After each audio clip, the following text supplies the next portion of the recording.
ગુજરાતમાં છેલ્લા કેટલાક દિવસોથી પડી રહેલી અસહ્ય ગરમીના જોર વચ્ચે રાજ્યના તાપમાનમાં મામૂલી ઘટાડો નોંધાયો છે। રાજ્યમાં સૌથી વધુ મહત્તમ તાપમાન ભાવનગરમાં 41.9 ડિગ્રી અને અમદાવાદમાં 41.3 ડિગ્રી નોંધાયું હતું।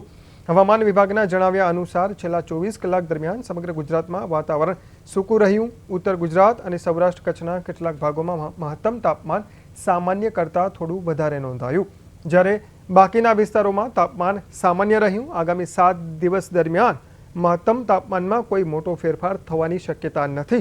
પાકિસ્તાન અને પશ્ચિમ રાજસ્થાન પર સર્જાયેલા સાયક્લોનિક સર્ક્યુલેશન અને મોસમી ટ્રફને કારણે આગામી દિવસોમાં ગુજરાતના વિવિધ ભાગોમાં હળવાથી મધ્યમ વરસાદ પડવાની સંભાવના છે। ખાસ કરીને 19 જૂન સુધી ગુજરાત પ્રદેશમાં છૂટાછવાયા સ્થળોએ હળવોથી મધ્યમ વરસાદ પડે તેવી સંભાવના છે। गुजरात रीजन की बात करेंगे तो गुजरात रीजन में डे 1 से लेकर डे 7 तक आइसोलेटेड प्लेसेस पे लाइट टू मॉडरेट रेन का पूर्वानुमान है। और सौराष्ट्र और कच्छ रीजन की बात करेंगे तो डे 1, डे 2 और डे 3 में सौराष्ट्र और कच्छ रीजन में ड्राई वेदर प्रिवेल करेगा। उसके बाद डे 4, डे 5, डे 6 और डे 7 में आइसोलेटेड प्लेसेस पे लाइट टू मॉडरेट रेन का पूर्वानुमान है। और मैक्सिमम टेम्परेचर की बात करेंगे तो आने वाले 7 दिनों के लिए maximum temperature no large change में रहेगा।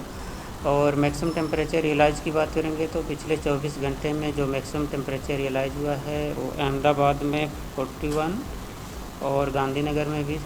और जो सबसे ज़्यादा मैक्सिमम टेम्परेचर रियलाइज हुआ है अहमदाबाद भावनगर में 41.9 डिग्री। मानसून की सिनेरियो है वो जो नॉर्मल डेट है उसके आसपास तो मानसून अभी जो मानसून का फ्लो है वो वीक है, इसलिए 15 जून के आसपास तो मानसून गुजरात में अभी एंटर नहीं करेगा।